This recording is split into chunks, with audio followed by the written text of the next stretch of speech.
So Sunday tends to be one of the quieter days of the week, obviously because we're only open 10 until 4, whereas the rest of the days of the week, certainly the Chillingham Road shop is open from 9 o'clock till 7 o'clock. Not stupid amount of stuff to do. Now, yesterday there will have been an order sent off for the stuff that's going to come in on Monday, but today I'm going to be cleaning the inside of these here cabinets, making sure all the dust and stuff is out of the way on them.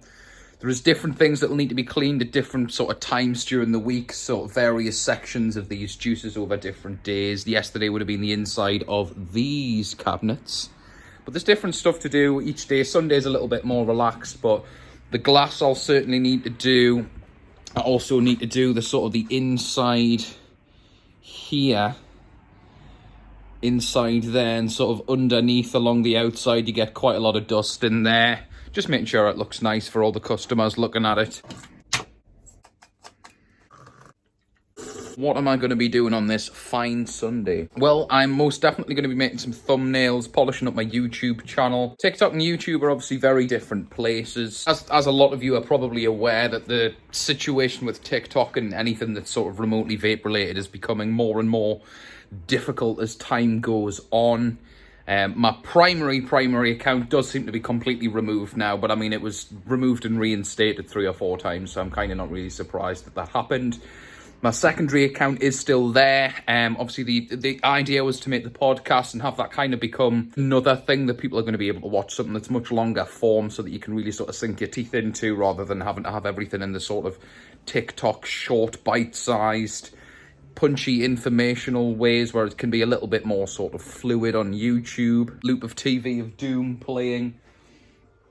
At least it's something different now. It's been frozen on the same thing for several days, but it has finally unfrozen on my day off, which was Friday, and is now actually making the same noises that it always makes, of course. So I'm going to turn that down.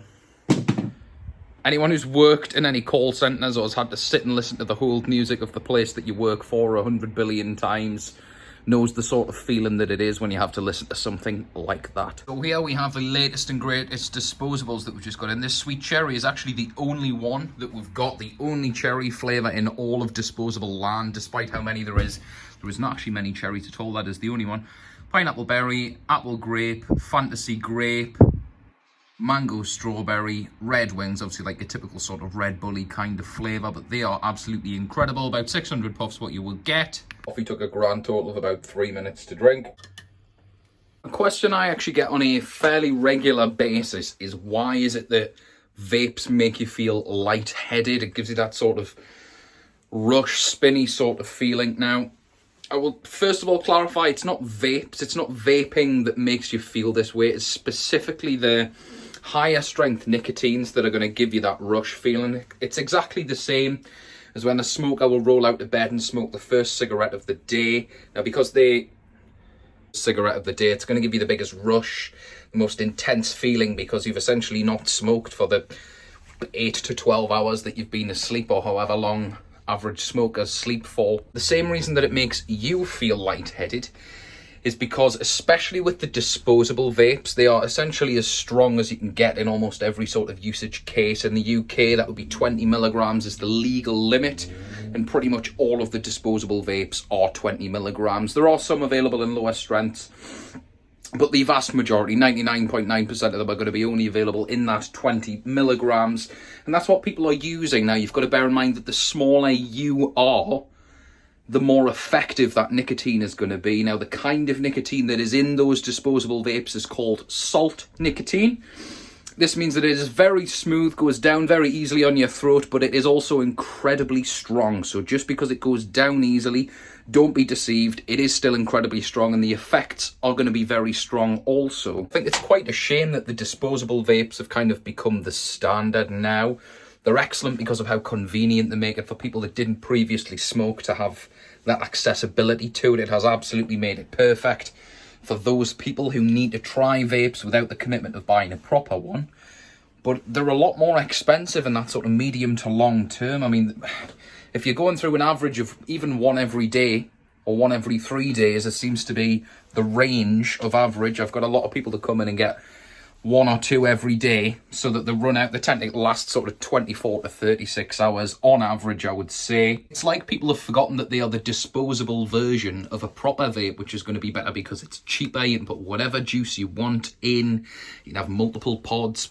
It's obviously way, way better for the environment to use a proper vape than it is to use a disposable, because every time, of course, they basically have to throw away a perfectly reusable batteries. I mean, Lord knows how many cycles you could get off that battery. Probably the same amount as a regular battery. I don't imagine the batteries are any different that go in the disposable vapes. I know there's very few places that actually recycle them, if it's even possible to recycle them at all. So it does kind of open up a whole can of worms with the disposables. They're incredibly popular, incredibly available at the minute, but are we going to be looking at having the disposables completely banned at some point in the future? Potentially, I dare say, just because of that amount of wastage. You see them lying on the street everywhere, but the batteries is the main concern for me. See, with regular vapes, you throw away the coil. Often you'll throw away pod. That's a lot of plastic waste, but you've got the shell of the actual disposable, the battery inside, all the cotton and stuff. But the shell is obviously a metal shell. You don't normally throw away an entire vape device. You normally try and recycle it or upcycle it, give it to a friend. A lot of places will kind of repurpose the bits. I mean, there's not really anywhere that sells second-hand vapes, but there's normally a person who will buy a vape, will pass it down to a friend, that'll get them into vaping, and then that might go to another friend. There is kind of a circle of life with them to a certain extent. Back to the point I was making, disposables have kind of gotten a little bit lost, and they've become just vapes. They are disposable vapes, the disposable versions of proper regular vapes that are going to be a lot cheaper for you in the long run. And I understand they're great for a night out. I'll even make an exception if you want to get one for a night out, because it's unfortunate that it's a high risk environment for losing a proper vape. The amount of people that will lose a proper vape on a night out is unbelievable. But get a proper vape that you can put whatever nicotine strength you like in, because the disposables are so strong and they're so convenient. It's too easy to just keep buying them, and you've basically brought your nicotine level back to what it would have been when you were smoking many cigarettes a day. So make sure you're not doing that. Look after yourself. Be sure to subscribe to this channel. There's many magical buttons down there that you know you should press. Press that subscribe button. Be sure to press that like button. Be sure to send to a friend that you want to inform of the magical happenings on this Sunday of goodness from Vapeland. I love you all very much. I will see you very soon.